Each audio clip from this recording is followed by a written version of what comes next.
Good evening, good evening. A little bit of a botched start there. Sorry, no Bible video tonight. I've got it almost edited. I mean, it's like really close to being done, the next one. But I've been in, and I've talked about it, I've been in tremendous pain, and my desk is not set up in a manner in which is very nice on the back to be typing. So I had always intended on getting one of those under table mounts that you can put a keyboard tray on that slides. They're not that expensive. I just haven't been able to get one. Don't have much money for anything, to tell you the truth, no less something like that. So I'm just kind of bumming. If my back's hurting super bad, I ain't going to be doing a bunch of typing, editing, and stuff like that. Because, again, this is just a regular, like you would use at a yard sale. It's just a, 6-foot long table and just a regular computer chair. So it sets a little bit high. And to keep my arms raised up at that particular height, it definitely messes with the back. So I've been in, like I say, pretty tremendous pain, and nothing I can do about it. I mean, I'll be honest, a complete stranger on the street would have more care and compassion about what I'm going through. But it is what it is. And there's one good thing about situations: they always change. So, aside from that, let's see, I've got a lot of stuff that I want to talk about. One of the things that, of course, I want to talk about is the inauguration tomorrow. I want to talk about Illinois is making another strong push to secede from Chicago, and I really hope to see that happen. We actually had a couple of locals here. I didn't bring that up. Perhaps I can bring that up real quick. We actually had a couple of locals here that was on the news, local news here. Let me grab the link to that. Kind of funny. That was a different link. I posted a link, and it's funny. I had a vegan get all pissed off and posted a link about trying to get a conversation started here in town on the topic of being able to have chickens. Now, we rent, and I really highly doubt that we'd be allowed to have chickens, but that doesn't mean that I don't support other people being able to have chickens. And so it's funny, I started a conversation about it, and one of the local vegans got all pissed off about it and threw their fit, blocked me, left the group. And immaturity's immaturity. It's everywhere, right? Anyway, let me show you what's going on in Illinois. And I don't know how much the city of Highland is behind the root effort of this, but I would suspect quite heavily. Both gentlemen that you're going to see speaking are literally from right here. So I don't know what is his name? Charlie Meyer. He's like a representative. I don't know him. I have met Virgil Strader a couple of times, just briefly, but you'll see him in this video as well. And so this is what's going on, and well, at least partially, it's being spearheaded from right here in Highland. So enjoy. Growing movement among Illinois counties to separate from Chicago and Cook County to form a new state. The separatists say things like high taxes and a shrinking influence at the state capitol have them ready to secede. Fox 2's Andy Banker shows us Indiana has now come calling. Well, voters in 33 Illinois counties, including multiple counties in the St. Louis region, have now approved non-binding ballot measures saying they no longer want to be part of the state. And a lot of people around here may not take that very seriously, but they apparently do in Indiana. Instead of succeeding and creating a 51st state, they should just join us. Indiana's Republican House Speaker Todd Houston has just introduced a bill to create an Indiana-Illinois Boundary Commission to look at making the Illinois counties part of Indiana. At least they understand the legitimacy of what we're doing. Virgil Strader heads the Madison County Committee for a group called the State of New Illinois. It's drawing up its own state constitution, but not looking to join Indiana. If you took Cook County out of Illinois, the balance of Illinois has more geography, more commerce, and more people than the state of Indiana. Article 4 of the U.S. Constitution says no new state shall be formed without consent of the legislatures and the Congress. Illinois Republican State Rep Charlie Meyer favors separation, but says support in Congress is highly unlikely. I don't see it happening. If they allow Illinois to split off, then what happens if California wants to split? They could end up maybe being 5 states even, or Texas split up. He's proposing a state constitutional amendment to allot one state senator for every 3 contiguous counties, which would give downstate Illinois a Senate majority instead of Chicago, which now dominates both houses of the General Assembly, and much less sloppy, he says, than trying to add a 51st star to the American flag. In Madison County, Illinois, Andy Banker, Fox 2 News. Pretty crazy stuff. I really do hope that they succeed in their venture. So anyway, that was another post that I had made in our local town group here. But yeah, I also stirred the pot by bringing up the topic of allowing us to have backyard chickens, and it was humorous. There was only one person out of everybody that had commented on that post. There was only one person that was in any way against it, and again, it was a vegan that thought we all should eat fake food, so whatever. She didn't like the idea that my mindset that, hey, she can eat whatever the hell she wants, but she shouldn't be allowed to force us to eat it. So she didn't like that. I wonder why. Anyway, yeah, there's two kinds of people that I have very little to listen to about, and that's flat earthers and vegans. And I have nothing against vegans other than the fact that most of them, not all, I actually know some that are much more calm, but most of them will try to cram their views down your throat like nothing else, and homie ain't having it. So anyway, in other news, if you will, we got some information about LA fires. We're going to talk a little bit about hostages from Israel and Hamas. Going to talk just a little bit about TikTok. And actually, there was some dude that started a fire at a representative's office over TikTok. I kid you not. I've got it right here. And what is that last one again? Oh, yeah. There's a company here in the U.S. I actually had this arranged to do on Thursday night. My apologies for not being here. Again, whatever's going on with my back, it's off and on. Like today, it's been off and on. Right now, it's tearing me a new one. But there were a couple of different periods throughout the day to where it really wasn't bothering me a whole lot at all unless I completely bent over and then I could feel it. But like right now, that old pain scale level thing, I'm bouncing on a hard 8. I guarantee it. And it's just, bam, it's there. So that's why I wasn't here Thursday. And if that happens, just assume that I am in a hell of a lot of pain.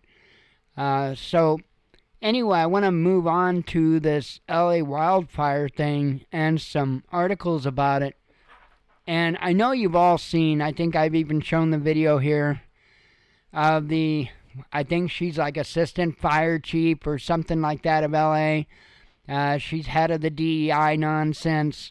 And she made a video on TikTok talking about how, people ask her if they could, carry their husband out of a fire. And her response was that, oh, I have to carry your husband out of a fire, then he got himself in the wrong place.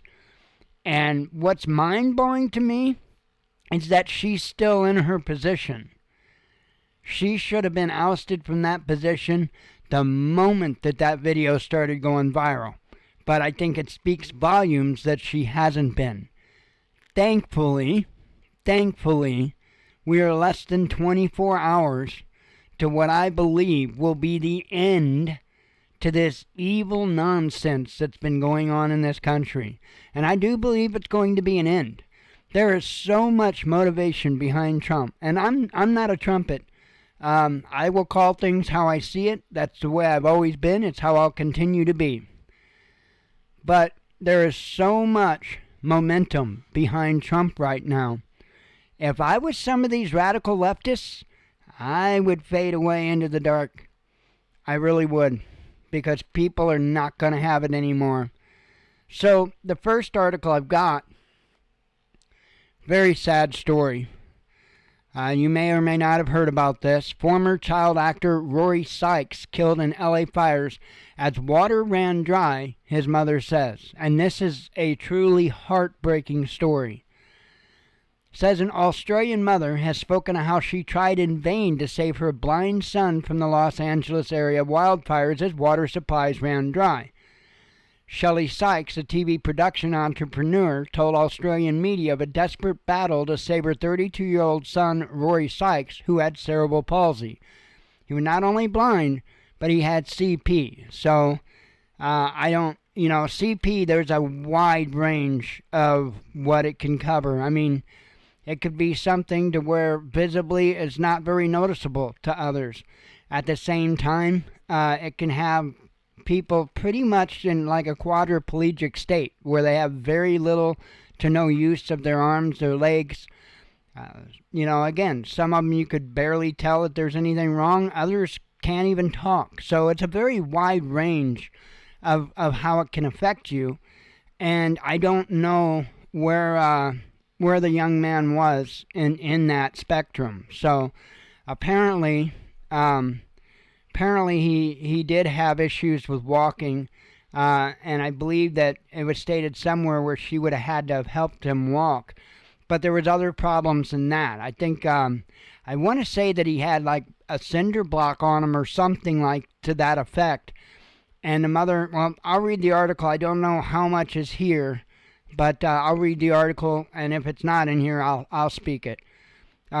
It says, wind fan wildfires have killed at least 24 people in Los Angeles, consuming communities and destroying homes. Sykes said on social media that she and her son lived on a 17-acre estate in Malibu, a beachside city in Los Angeles County.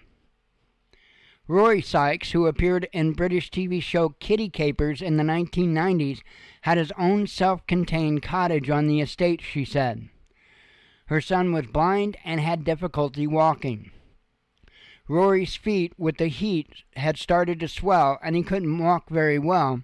And he also had problems with his tummy, so he didn't want to be far away from the bathroom, Sykes told Australia's Channel 9 on Sunday. So he said, "Mum, you go, I'm staying." Sykes said she could not leave her son alone on the estate. I stayed in the main property with my two peacocks in a bathroom because it was hard to breathe, sitting on the floor with bottled water and trying to keep wet. Sykes said she saw embers on the roof of her son's cottage and tried to extinguish them with a hose, but there was no water coming out. She then drove to the closest fire station seeking help, but was told they too had no access to water. I wonder why that was. Water hydrants in some Los Angeles neighborhoods ran dry during the initial effort to fight the blazes, sparking widespread anger among residents. When the fire department took Sykes back to her property, she found the cottage had been reduced to just black ash. There was nothing there, she told Channel 9. Sykes, who shared her birthday with her son, said she was overwhelmed by his death. "I am just devastated. It is unreal at the moment. I cannot breathe." Fire authorities say he died from carbon monoxide poisoning, Sykes said. The stricken mother said she had been unable to remove her son from the danger. And this is one of the things I was going to say. I've got a broken arm. I couldn't lift him. I couldn't move him, she said in a separate interview with Australia's Channel 10. Australia's Department of Foreign Affairs and Trade said it was aware of reports that an Australian man had died, and it was engaging closely with local authorities.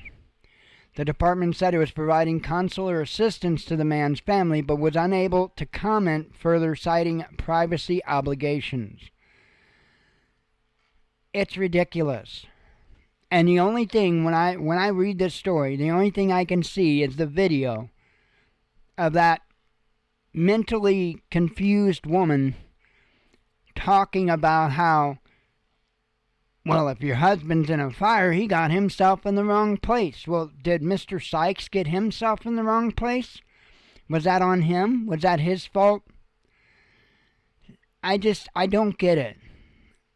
Firefighters, regardless of gender or anything else, there is an expectation that they will help.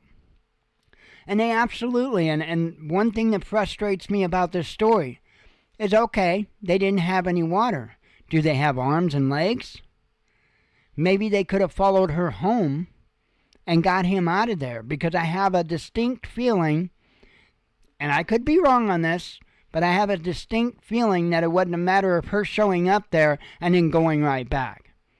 I really don't think so. I think there was a time lapse there, and I think this was completely unnecessary. I can't say for sure, I wasn't there, but it seems pretty par for the course. So this is the other article I have on the topic, and I really do hope that the individuals in LA really go after these quote-unquote leaders of LA and do something. They need to get these DEI freaks out of there. That's the number one thing that they need to do. I mean, I'm not talking about waiting for elections. I'm talking about whether or not it takes pitchforks and torches. Get them out. Because people's lives have been lost because of their nonsense, because of trying to save the smelt, and because, oh, well, I shouldn't have to be able to, provide protection or assistance to somebody that's in a fire attitude. That is so ridiculous. So ridiculous. I guarantee you that the first responders here don't have that attitude. The first responders here, without a doubt, will put their life on the line to save yours. That is one thing that I have to say I'm extremely proud of when it comes to this area. Our first responders are the real deal, and not everybody clearly has that I don't want to call it a luxury. It shouldn't be a luxury. It should be a right. So anyway, this article here, families of wildfire victims, I couldn't fit it all in the title. Mired in grief, questioning what more could have been done. The house was burning with her brother-in-law and nephew inside when Jackie McDaniels flagged down a fire truck and begged for help. Whoever is in there is no longer alive, she recalled one of the firemen telling her before urging her to flee her Altadena neighborhood. I pray to God that they were, but it was horrible to have to leave them there. Now McDaniels, like so many, is facing the gripping realities of grief and questions about what more could have been done. Experts say these survivors are victims themselves. The fires that swept through the Los Angeles area this month were fast-moving and fierce. It's really just a different beast of a fire when it's this propagating entity of just total mayhem, said Benjamin Hatchett, a fire meteorologist with a cooperative institute for research in the atmosphere and Colorado State University. Yeah, when you've got winds blowing like that, you've essentially got this enormous forge. I mean, that's how forge operates. You've got your fuel that causes the flame, and then, well, air is a fuel too, and then what they do is they force air into that flame, and it creates a hotter, bigger flame. That's what a forge is. And that's exactly what LA was during these wildfires. It was just one huge forge. Said, but that doesn't ease the pain or the questions for the families of the more than 24 killed, some unable to escape, others unaware of what was coming, having survived other blazes unscathed. Among the dead is Dulcie Curry, who rubbed shoulders with some of the elites of the old Hollywood in her youth. To family, she went by a different name. Mama D, that's the fire, her granddaughter and namesake Dulcie Kelly recalls saying as she drove the 95-year-old to her Altadena home on January 7th after a day of medical tests. But the flames they saw seemed so far away and the power was still on. Now Kelly wishes she would have asked more questions, wishes she would have returned earlier. Hang on.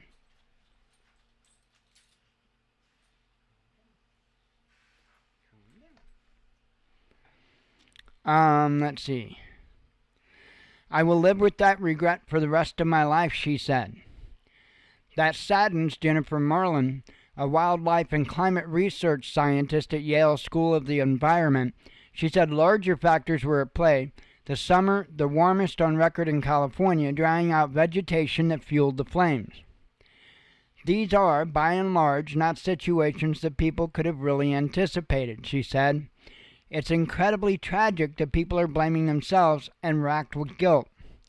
Yet as a common response, said Tori Fiedler, a Red Cross disaster mental health manager who is helping to coordinate the response to the wildfires. Let's see. Most of us get our sense of self and value from what we do in service to others, she said. It's a very important point. It's a very important point. You want a better outlook on yourself?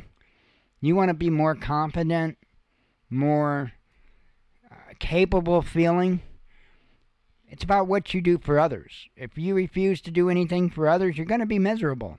You're just going to be miserable. When I'm not able to do that, I feel bad about that, she added. I feel guilty that I didn't get to help. I didn't do enough. I survived and other people didn't, and I can't help them. It's not just that I survived and other people didn't, but I don't know what to do about that. Compounding the pain is the fact that many families are still awaiting formal notification from the medical examiner, a process that could take weeks. During that painful wait, Carol Smith has been praying. Her son, Randy Miod, a 55-year-old surfer known to friends as Crawdaddy, had lived in his Malibu home for 3 decades, first as a renter and then the owner. Known as Crab Shack, it was a popular hangout spot for surfers with loaner boards always available. She said he never evacuated for wildfires included during the Franklin fire in December that knocked out power to his home for 3 days. I'm scared, she recalled him telling her the last time they spoke. She begged of him, please go somewhere safe so I don't worry. He wasn't budging, telling her, I've got the hose, and he said, pray for the Palisades and pray for Malibu, and I love you. After human remains were found in the home, a detective told her the fire was moving 5 football fields a minute beyond the scope of what her son anticipated. In Altadena, cinders were flying as McDaniels packed her car in the pre-dawn hours of January 8 before she left. Her late sister's husband, Anthony Mitchell, a 68-year-old amputee who lived nearby, assured her that an ambulance was coming to evacuate him and his 35-year-old son, Justin Mitchell, who had cerebral palsy and was bedbound. See, that's another instance that gentleman clearly couldn't even walk on his own and whatnot. So, such a shame. But as she neared the freeway, he called back telling her, stay with me until they get here. She pulled over and could hear her nephew, who loved his collection of children's books and watched an eclectic mix of TV shows that included Mr. Rogers' Neighborhood and the Golden Girls, fretting in the background. Her brother-in-law was reassuring him, Daddy's here, I'm coming, Daddy's coming, Daddy's here. But then the fire was upon them. The last word she heard her brother-in-law mutter was help before she sped to his home, black smoke greeting her when she flung open the door. You're helpless, she recalled, saying she nearly got into a wreck herself as she fled, sobbing the thick smoke, her own home destroyed too. She is not quite sure what they could have done. The family thought the ambulance Anthony Mitchell called hours earlier would have arrived in time. Perhaps they had known it wouldn't. Several relatives could have carried her nephew out with sheets, she said. Her nephew's younger brother, 33-year-old Jordan Mitchell, lived at a home so he could help care for his brother, but was hospitalized with sepsis at the time, unable to do anything. I very much told myself, I said, I am my brother's keeper, and I'm proud of that, he said, noting that his SUV, which he chose because it fit his father and brother's wheelchairs, survived the flames, and I was very protective of him. I didn't think he'd be gone this soon. I figured I'd be taking care of him the rest of my life. So obviously they didn't make it either. I mean,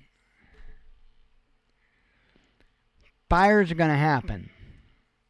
And there's nothing you can do to prevent that. But there was a whole hell of a lot more that they could have done along the lines of emergency response. Pilots have a certain procedure that they use because it's important. If they break that procedure, it can cost the life of themselves and every one of their passengers. First, you aviate, you fly the damn plane. Then, you navigate, worry about where the hell you're flying the damn plane. And then third, communicate. That's last. You telling other people what's going on or where you are, where you're heading, that's third in the list. It's aviate, navigate, and communicate. And if you don't follow that order, especially the first one, you might as well write yourself off. It's the same in an emergency situation like this. The first thing is evacuate. Evacuate. Period. It's a very unfortunate situation. But that gentleman should have left with his son while they had the chance. If you ever get caught in something like this, evacuate. That's all I can say. Man, I know what it's like to lose everything you own. It sucks. It really sucks. But I'd rather be here today and have to rebuild my life than no longer be living because I didn't do the prudent thing. Don't rely on others to save your ass. Prepare to self-rescue. Whatever that means. You got to work it out. Whatever that means. Everybody's situation is different. Do I have a plan? If our home was to catch fire, do I have a plan? Absolutely, I've got a plan. Do I know 100% whether or not I can pull it off? No, but I'm going to damn well try. I've certainly got that plan. Right next to the bed, by close to where my feet are, is where our fire extinguisher is. The city ordinance says that, if you rent a place, that it's got to be in the kitchen. Bullshit. If I'm in here, I'm awake. If I'm in the kitchen, I'm awake. When I'm in bed, hopefully I'm not. I toss and turn a lot, but hopefully I'm not. But that fire extinguisher is by my feet, so I know exactly where the hell it is. I can fight my way to the best of my ability through flames if I've got that fire extinguisher. Aside from there, Jen can't just jump out of bed and run out the door. That's not possible. It's not possible. But at the foot of our bed, there's a space to be able to get to the bathroom, there's a couple of sheets that we normally use during the summer to cover with, other than the thick-ass blanket that we use in the winter. I put those sheets there for a reason, so that as I'm grabbing the fire extinguisher and running around the bed towards the door, I can lay that sheet down and drag her ass down on top of it, get the door open, and that's my goal, the back door, to get her drugged through the back door. That's my plan. Can I achieve it? I don't know. But at least I got a plan. And at least I'm not going to take any chances if I'm ever in that situation. I highly recommend that you have a plan. And in the case of a fire, get the hell out. If you want to fight the fire, if it's something you think is manageable, that's fine. But get everybody else out. And then fight the fire. Because that way, if you succumb to it, it's not the rest of your family as well. That's my advice to you. I had a grease fire. I don't know, 2, 3, 4 weeks ago. I don't remember. I was cooking French fries. And, just oil in a pan on the stove. And I let the grease get a little too hot before I put the fries in, and it boiled over. And sure enough, it flamed out. And I didn't want to, or flamed up. I didn't want to go grab the fire extinguisher and all that nonsense because it wasn't that big of a fire. But I worked with it, and it wasn't that bad. Had it kept on any longer than it did, I would have got Jen outside. But it wasn't very big, and it wasn't that bad. And I was able to get it out in a relatively quick manner. Have to be super careful with grease fires, because if you go throwing water on a grease fire, you just spread it. So you got to be kind of careful with that. I should have, and I didn't, and hopefully I can tuck this into my head for if it ever happens again. The first thing I should have grabbed was the flour. I should have grabbed some flour and threw some flour on it. That would have put it out pretty damn quick, and it had been over with. I didn't do that. I was smothering it. I was doing what I could to smother it, and it took a little bit, but I was successful. So I cut the oxygen supply the most I could to it, and it eventually went out. I first tried doing it with a towel, and I could get it so close, but there was just enough that when I'd pull that towel up, that it would come back to life. And so what I wound up doing is I grabbed a plate from inside the cabinet that's larger than the burner, and I threw the plate upside down over the burner and starved the oxygen out of it enough that it went out. That was it. It kind of stank for a little bit, but I was successful. But if I hadn't have been able to have as much control of it as I did, I would have gotten Jen and Blue out in a heartbeat. And if you're not a quick thinker, and if you're not somebody that's good at that kind of stuff, then I highly recommend that you just evacuate, right? There was a litany of reasons I was trying to deal with it myself. For one, I didn't want the damn fire department here over a stupid little grease fire. I didn't want to have to find a place to live while this place was fixed because I want the fire department to put it out. So there was a litany of reasons. But it wasn't a big fire, and it wasn't a horrible fire, and I was on top of it. So I'm just saying that, man. I don't ever like to hear people losing their life. Okay, let's move on real quick. Let me have a drink of coffee and a couple of vapes.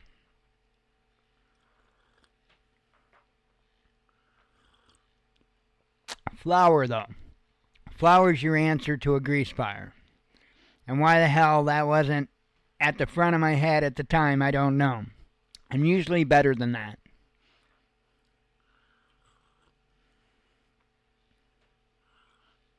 I didn't want to use the fire extinguisher because, for one, I didn't want to have the landlord replace the damn thing, and for two, I didn't want to have to clean up that damn mess. But, again, if it would have been worse, I would have did it anyway. But it wasn't.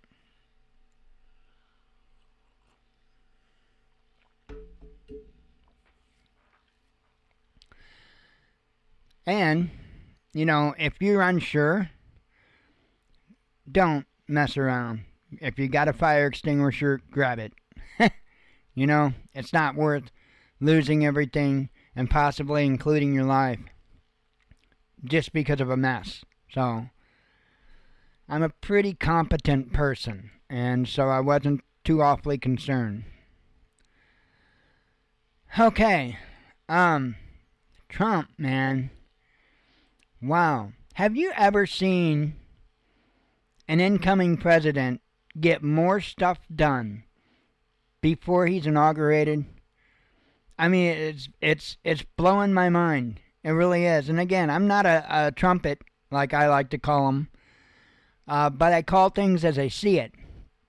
And holy cow. So we've already got the first set of freed hostages in Israel and Palestine, if you will. And that's pretty incredible. Israel frees 90 Palestinian prisoners as ceasefire takes hold after Hamas returns 3 Israeli hostages. Now, I heard a video snip of Netanyahu earlier, and you should know, if you've been around here long, you know I don't trust that guy as far as I could throw him. And he was talking about how, he reserves the right to go back to war and all that stuff and blah, blah, blah. Well, I have a feeling, and this isn't the first time I've said this here, I have a feeling that Trump was just as stern with Netanyahu as he was with Hamas. Because I know for the past year, maybe a little more, I've heard numerous statements from Trump saying that Netanyahu was out of his lane and that he needed to knock it off. I have a feeling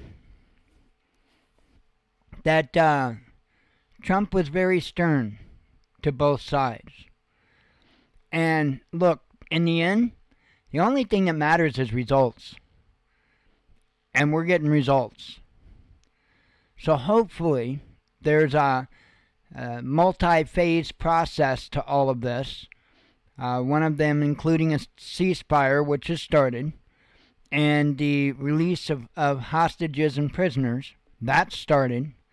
I think there's some like 16 days or something in this phase, and then another phase will begin. I want to say I heard there was 3 phases in all. I could be mistaken on that. And I couldn't identify all 3 stages. So, it's a start. And I pray that it continues. And I pray that there's an acceptable solution all the way around on this. Because I really do think that everybody needs to be considered in this. I'm not talking about people that would cross a border and start killing other innocent people from either side, by the way. I'm not talking about them. I'm talking about all the innocent people that are thrown into the middle of this, whichever side they may be on. So I hope that there's a good resolution to this. We'll see. I do have confidence in Trump when it comes to international relations. I certainly do. The other thing that Trump did, it was like a miracle. Not for me, I didn't care. Didn't affect me in the least bit. But he literally got TikTok back online. And it's, it was crazy. So TikTok, Saturday night, shut down in the United States. They were trying to avoid a bunch of nonsense because the Supreme Court had upheld a constitutional whatever in order to basically force them to go dark if they didn't sell. So I know Trump had talked to Xi, the Chinese leader, and I know that TikTok was one of the things that they had discussed. He reinforced today that he was going to sign an executive order to at least put a whole pause on this thing, like 90 days, I believe, while they could work something out. Now, Trump wants a 50-50 cut, more or less. He wants the United States to have 50% control over TikTok.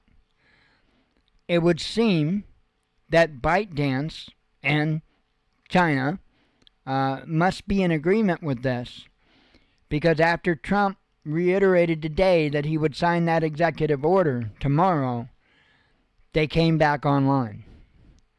So for all the TikTokers out there, thank Trump. And I say that with a grin. That should be for obvious reasons, but TikTokers need to thank Trump. I don't do short form stuff, and if you do, you boo. But I've got more than one reason why I don't. Number one, algorithms. They feed the Americans crap for the most part. And the most important reason is I avoid short format. Why? Because the American public already has the attention span of a goldfish. I refuse to give in to the very things that keep causing that. I was watching the news, just the local news, the other day, and the anchor's talking, and in the background, and it's on all the news stuff, in the background there was constant changes in the background. And that's because of people's short attention spans. They do that to keep attention, to keep things moving, to keep people's attention and focus so they don't flip the channel.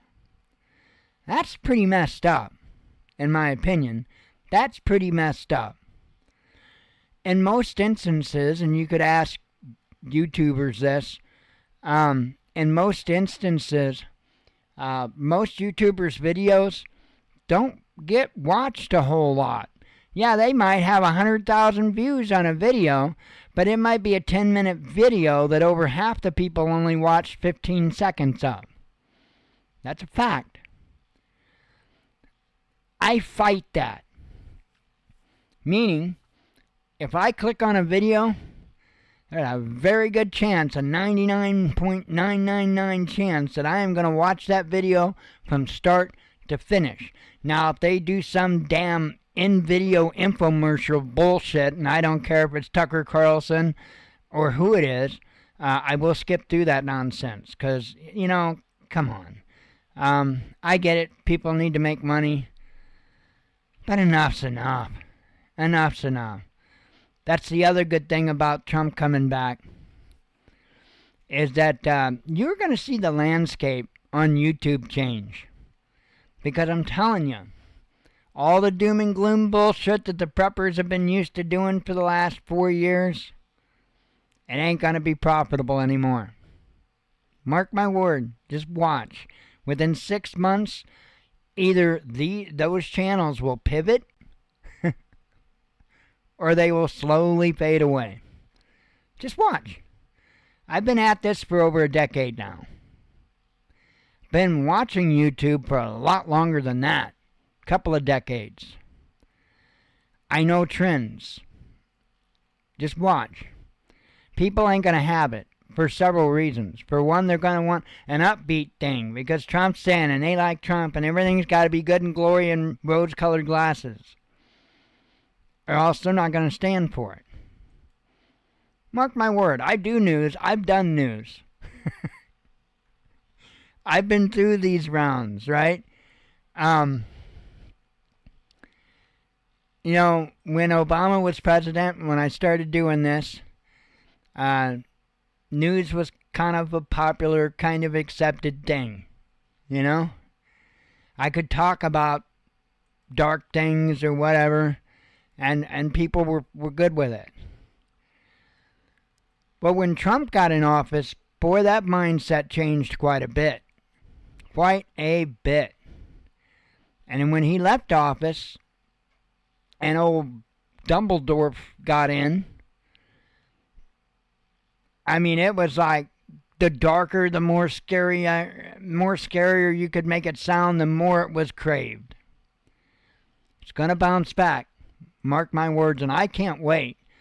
Because I think if you're a prepper channel and you're discussing news as a majority of your content, you're nothing but a fake-ass poser. Plain and simple. Man, there are some prepper channels that don't even talk about prepping. Prepper Dog don't even talk about prepping. He might talk about, oh, I went to the store and bought. But what did he taught people how to do along the lines of prepping? Nothing. Why the hell's his name Prepper Dog? Why is he not News Dog? Right? It's such fake bullshit. And I'm sorry, I call it out. Call it out. There was a guy that I liked, I really enjoyed listening to. Dry Creek Wrangler School. He had that channel, and then he had a Tack Room Bible Talk or something channel. I unsubscribed from him like yesterday, I think it was. Because first thing he did on his Bible Talk channel was get on there and mentioned other channels that were talking down, which, by the way, I mean, it is what it is. Nobody else can change it. His interpretation of the word in some places is way out there. And I guess somebody had made some videos about that and he got upset about it. But it was the way. It reminded me of pinball preparedness. It was the way he did it. Well, these channels that nobody watches and nobody cares about. And it's like, have you really read that book you're talking about? Because you're not supposed to have that attitude. You know, Pinbrain has an excuse, right?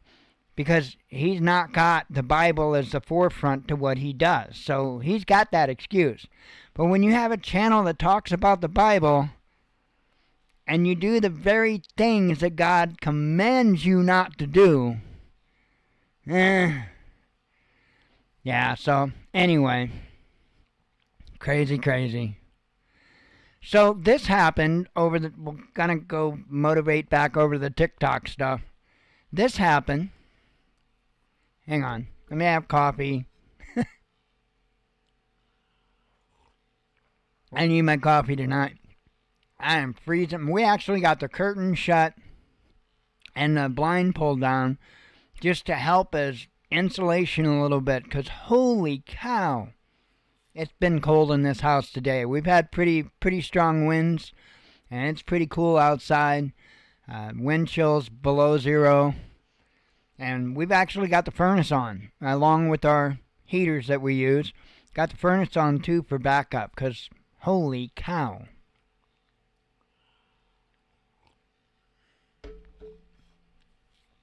So anyway, we were talking just a moment ago about freaks.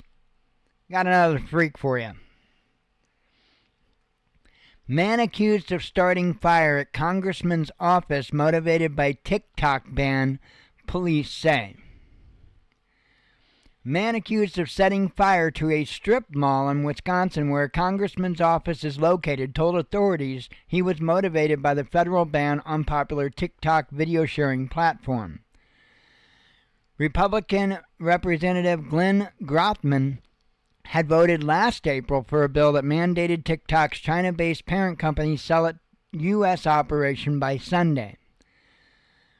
The fire in Fond du Lac was reported around 1 a.m.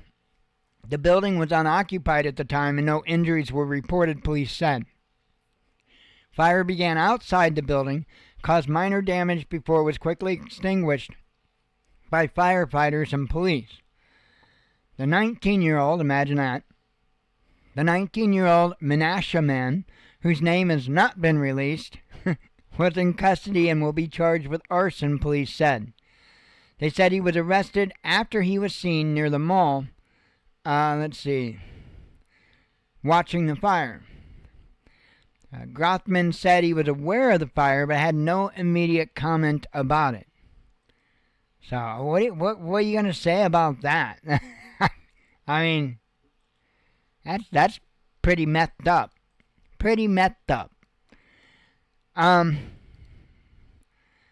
I got, TikTok, yeah. RT just put out TikTok praises Trump for rescue. I don't think I said it earlier, but TikTok actually, when they came back online, put out a statement and they thanked Trump.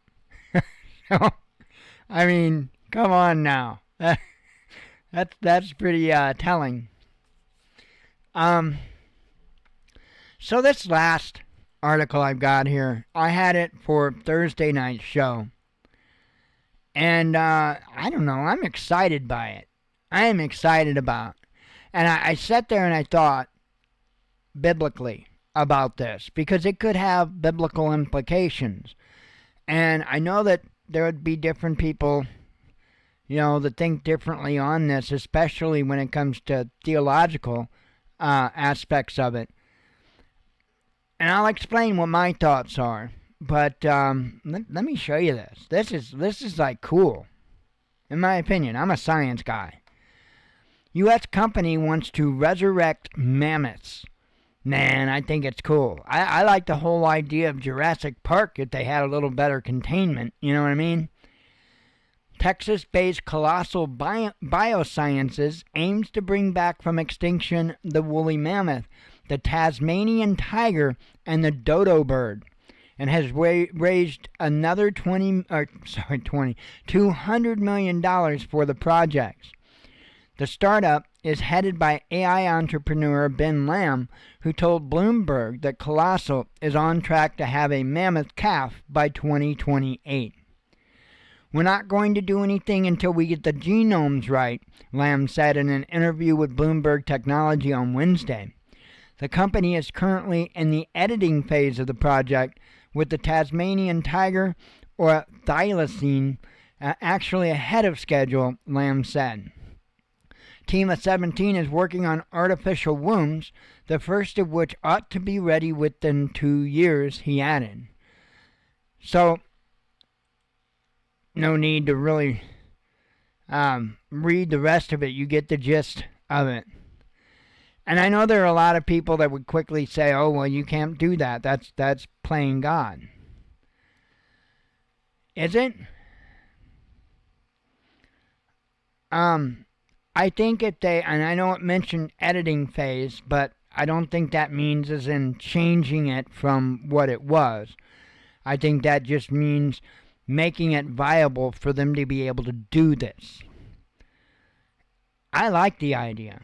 And I think as long as they keep it to what the woolly mammoth was, as long as they don't try to combine the woolly mammoth and the Tasmanian tiger, I don't think the Father would have a big issue with it. I really don't. I mean, they're not creating life. They're just bringing life back. Creating would be if they edited it and made it something else. I think it's great.